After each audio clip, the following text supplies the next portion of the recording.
Hai, Assalamualaikum warahmatullahi wabarakatuh. Bertemu kita lagi di ruangan kaunselor Muhammad Zaharin. Jadi pada pagi ini saya ingin membicarakan berkenaan tentang COVID-19, iaitu sebuah panduan jangan panik. Okey. Ramai klien saya menghubungi dan bertanyakan tentang apakah COVID-19, bahayakah COVID-19, saya bimbang, saya takut dan sebagainya. Okey, jadi saya secara tak langsung ni saya ingin teruskan dengan perkongsian ilmu apakah yang dimaksudkan tentang COVID-19.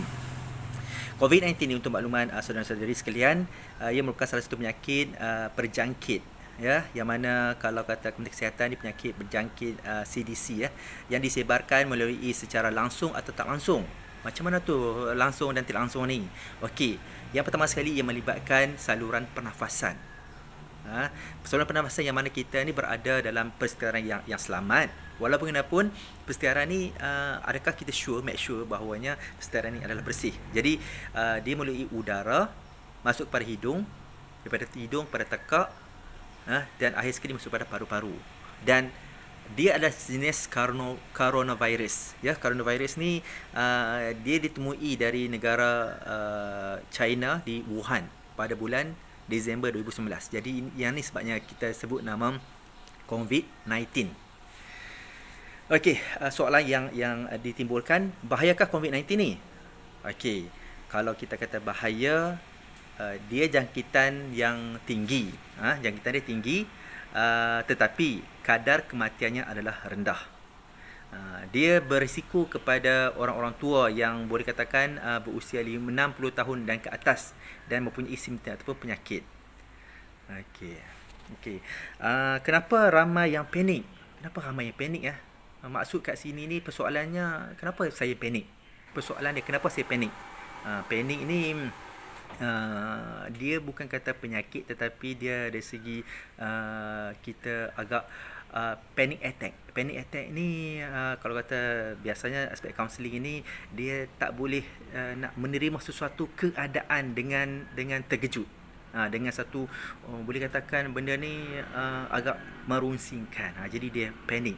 Okey, kebanyakan ramai yang panik ni disebabkan oleh kabar angin yang kurang tepat ataupun information yang tak lengkap, ataupun kadang-kadang kita boleh katakan di sini dia dapat sumber tetapi kesahihan sumber tu, validationnya adalah rendah. Okey, dia bimbang, adakah saya akan mati jika kena jangkitan ni? Tidak, insya-Allah tidak. Seandainya kita mendapat rawatan. Jadi kalau ada tanda-tanda, kalau ada simptom atau kita rasalah perlu untuk kita membuat rawatan, membuat tracing, the best way is kita jumpa pakar di hospital yang berkenaan. Okey, soalan kat sini ni, siapa yang akan sakit? Siapa akan sakit?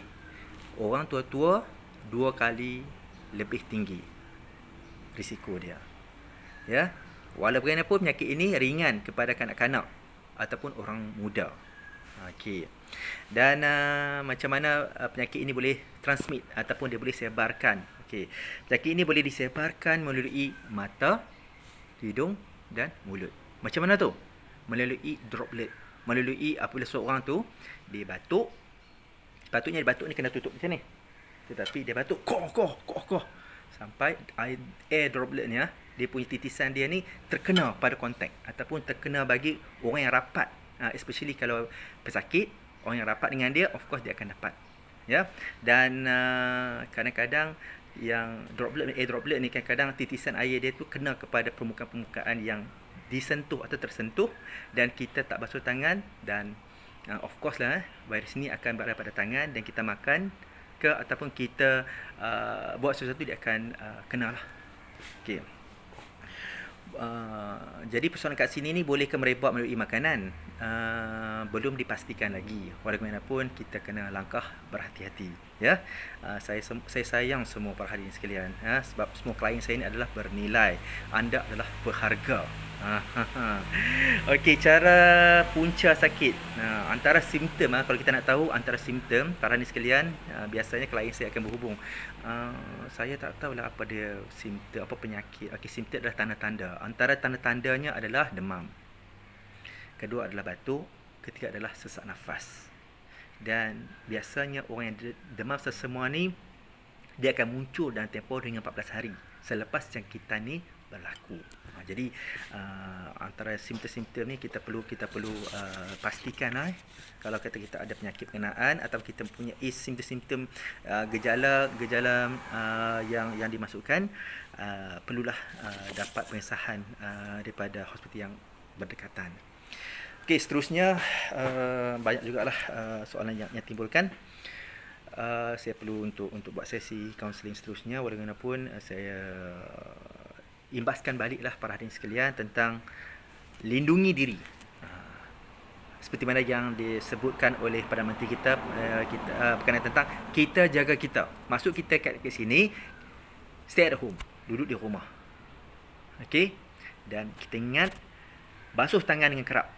Sebab di bahagian tangan kita ni, kalau kata saya dulu bahagian kesihatan, biasanya pengendali makanan ni perlu membasuh tangan menggunakan sabun, sebab di bahagian jari jemari kita ni ada banyak salmonella spesies. Kita ada macam-macam lah bakteria-bakteria yang berada pada tangan kita ni. Kita kena kerap membasuh dengan menggunakan sabun.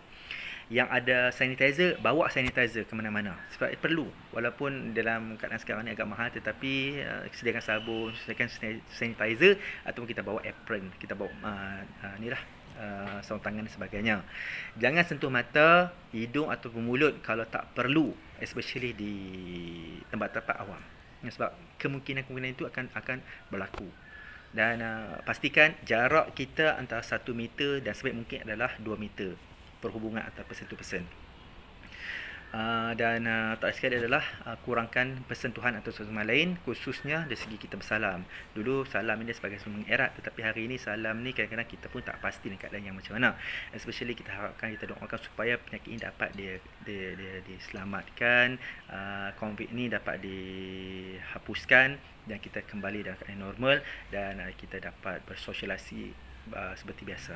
Okey, sebarang pertanyaan boleh hubungi hotline COVID-19 Kementerian Kesihatan Malaysia di talian 0388810200 atau 0600 atau 0700. Itu di Kementerian Kesihatan Malaysia.